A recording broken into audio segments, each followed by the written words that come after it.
In today's lecture, we're going to continue talking about ideation, and in particular, we'll speak about sketching, which is the form of ideation that is the most frequently done activity in the process of design. Bill Buxton refers to sketching as the archetypal activity of design. He says that sketching is not only the archetypal activity of design, but it has been thus for centuries. When we think about design, we really are thinking about sketching as one of the primary activities of that process.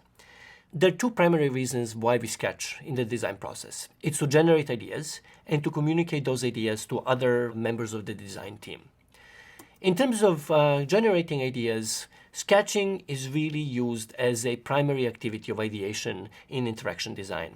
In this particular case, we have an image of someone who is trying to work through different forms of earbuds. But what you see here is really that the goal here is to try to generate as many different options for how something is going to work as possible. In this case, the person is playing with the size of the earbuds, their shape, how they're connected to the wire, and so on, all within the space of a small page. In the context of ideation, sketching has a number of key attributes. So Bill Buxton has identified a number of key attributes of sketches that you see on the screen here, but most of these deal with a small set of core ideas. The primary one of those is that sketches need to be quick and inexpensive. So the goal of ideation is to generate a lot of different concepts, and this is best done through sketching by making each particular sketch really quick. What this allows you to do is to generate a lot. And if every sketch is only taking a few seconds to create, that also means that you don't get attached to any given sketch and that you're much more willing to dispose of them if they don't turn out to be useful. The other core idea is that sketches don't need to have a lot of detail to be useful. In fact, there's a lot of value in making sketches in such a way that they only contain a minimum of detail that you need to convey an idea. This level of detail both makes sketches more quick to do and more inexpensive, which we just discussed, as well as it allows for a certain level of ambiguity that is really helpful when sketches are used for communication purposes.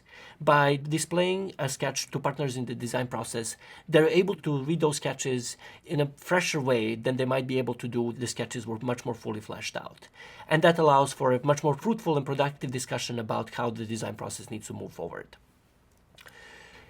What's important to note is that sketches don't have to be beautiful to be useful. In the previous image, you saw someone who is clearly very talented and very technically sophisticated in how they sketch. But that is not completely needed in order to make sketching useful, especially as part of the ideation process. What you have here is an image of someone who is trying to come up with different concepts for a lamp. And what is important to note about this image is that each one of those sketches is relatively minimal, right? The level of both drawing sophistication and the level of detail is far lower than what we had in the image of the earbuds. Yet, what you're able to see here are very distinct concepts of how a lamp might work and how might it be designed. So even with very low level of drawing skills, one is able to create highly useful sketches that can move the design process forward. Returning to Buxton, he has a really nice distinction between the characteristics of sketches and characteristics of prototypes. Prototypes being a much more fleshed out versions of the design ideas that one is developing. And on the sketch side, really, the point is to make sketches evocative, make them suggestive, and be able to explore ideas and explore questions in the design space. They are intended to provoke. They're tentative, so one is not committed to anything that one has sketched out. And they're highly non-committal, right? So the idea here is to generate a lot and for those ideas to be disposable.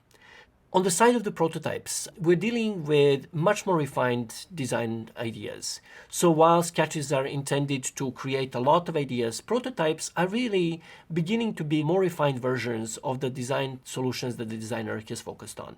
So their primary role then becomes to describe those solutions and to make those solutions available for other partners in the design process and other stakeholders to reflect on and provide feedback.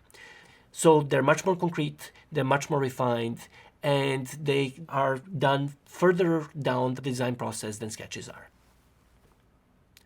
As you look at the design literature, you will probably see many different forms of sketching. And in the slides on the screen currently, you will see that a range of sketching techniques that serve distinctly different purposes as part of the design process. Some sketches are used to communicate ideas to outside stakeholders. And those sketches tend to be much more refined than the sketches that we have been discussing that are used in the process of ideation. A thinking sketch is much more in line with what we have been discussing in this lecture. They're used to create a large number of ideas, and they tend to be at a lower level of refinement than the communication sketch. Technical sketches are used often in fields like engineering and architecture to convey exactly how something should work to other partners in the construction process. Presentation sketches have even more detail and are used to market an idea or sell them in more polished presentations. And finally, there are things like emotive sketches that are really can be considered final design products in their own right. In fields like graphic design, these are the kinds of sketches that really represent some of the later stages of design thinking. For our purposes, really, the kind of sketches that we should be focusing on are what here have been called thinking sketches, which are really the sketches that allow us to create many ideas that can be explored in the later parts of the design process. Given the importance of sketching, you should try to sketch as much as you possibly can. So start a design notebook, and as early in the design process as you can, start sketching any ideas for a solution that might occur to you. The more you do that early on, the more you're going to end up with a large body of material that you can then further refine as you move forward with solving your design problem. Thanks for watching, and see you next time.